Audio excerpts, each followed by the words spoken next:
Hey everyone, welcome back to Smart Garden. August in the garden is like walking through a minefield. One wrong move with the hose, one careless snip with the pruners, and boom. Half your tomato patch turns black overnight. Yesterday you had gorgeous green plants. Today it's drama, tears, and the classic question, why did I even start a vegetable garden? But we don't panic here. We do smart gardening, not fortune telling. Today I've gathered the 10 biggest August mistakes that even experienced growers make every single year, from deadly greenhouse humidity at night to why your fridge is public enemy number one for a tasty tomato. Stick around to the end, fix these mistakes, and let's bring in this harvest without losing a single fruit. Mistake number 1. Waiting until the tomato turns perfectly ruby red right on the branch. Looks great for Instagram, but it's a huge stress for the plant. A tomato left on the vine is a total egomaniac. While it chases that glossy perfect color, it drains all the energy from the plant and blocks the neighboring fruits from ripening.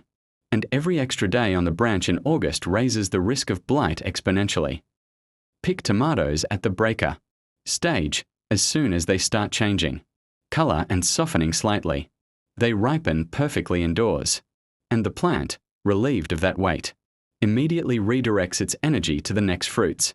Mistake 2. Waiting for the first blight spots before spraying.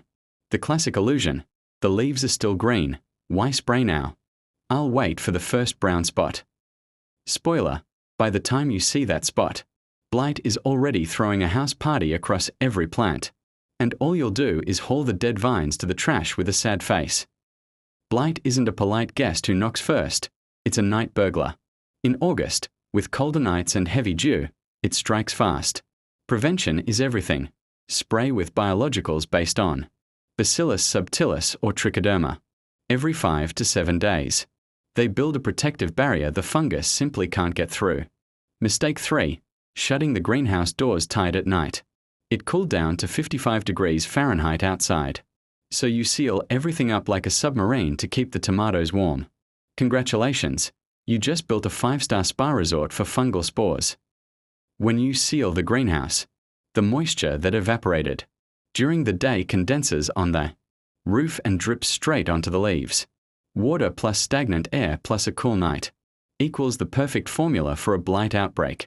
Keep vents or end doors open for airflow until nighttime temperatures consistently drop below 50 degrees Fahrenheit.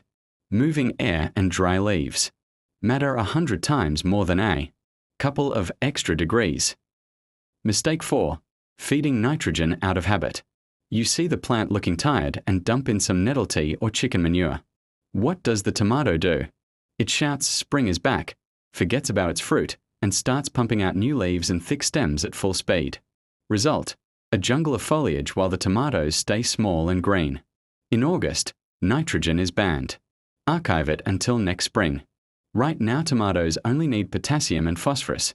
Use potassium monophosphate or plain wood ash. Potassium makes fruit sweeter, firmer, and ripens it twice as fast. Mistake 5. Writing off calcium for the season. We fed the bed in spring, that's enough. Then you check the upper clusters and see sunken black spots on the biggest, most beautiful tomatoes, blossom end rot. It's not a disease, it's plain hunger. Cold nights or uneven watering in August stop the roots from absorbing calcium, even if there's plenty in the soil. Since the roots aren't cooperating, feed calcium straight through the leaves. Foliar spray with calcium chelate or calcium nitrate every 10 to 14 days saves the upper clusters and protects the fruit. Mistake 6.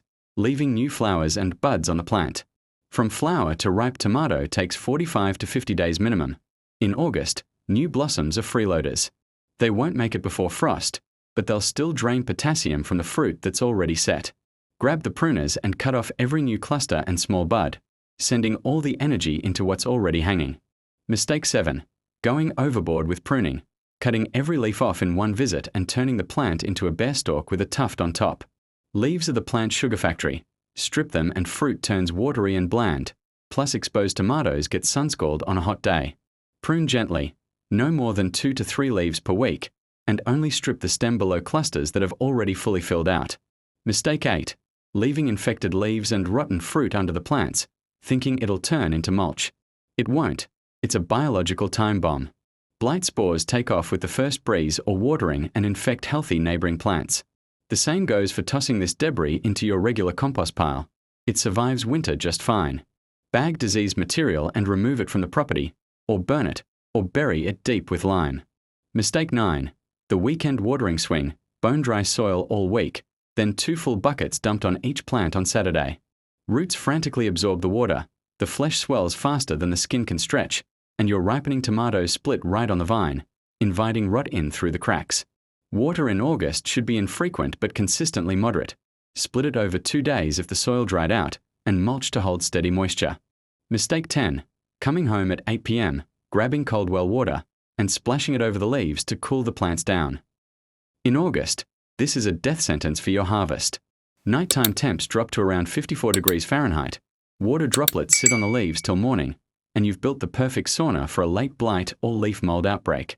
Always water at the root, only with water warm during the day in a barrel, and ideally in the morning or midday, so the soil surface and greenhouse air have time to dry out before nightfall. Let's speed through the rest before we wrap up. A topping too late, pinch the main stem and side shoots in early August, leaving 2 to 3 leaves above the last cluster. A skipping suckering, remove new side shoots weekly. Late summer suckers grow fast and choke airflow. A harvesting in dew or rain, always pick on a dry day. Wet skin and torn stems invite rot. A ripening on a sunny windowsill or in the fridge, ripen indoors at 65 to 72 degrees Fahrenheit. Below 50 degrees Fahrenheit destroys the flavor compounds for good. A leaving dead vines in the greenhouse over winter, pull the roots, disinfect, and sow a cover crop like mustard. A piling fresh-cut grass under plants, it traps moisture against the stem. Pull old mulch back 2 to 4 inches instead.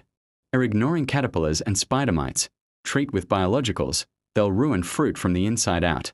A saving seeds from F1 hybrids, they won't breed true, only save seed from open-pollinated varieties. A twisting fruit off by hand, always snip with pruners, leaving a small stub to prevent grey mold. A chasing baking soda and yeast miracle hacks, skip the internet gimmicks. Potassium and wood ash do the real work. That's the full August checklist.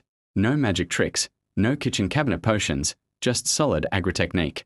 Tell me in the comments which of these mistakes you've made this year, or share your own trick for stretching the harvest to the first frost. If this video saved even a couple of your plants, hit like and subscribe to Smart Garden. Next time, I'll show you exactly what to plant in the greenhouse right after cleanup to disinfect the soil for next season. Grow smart, and see you soon.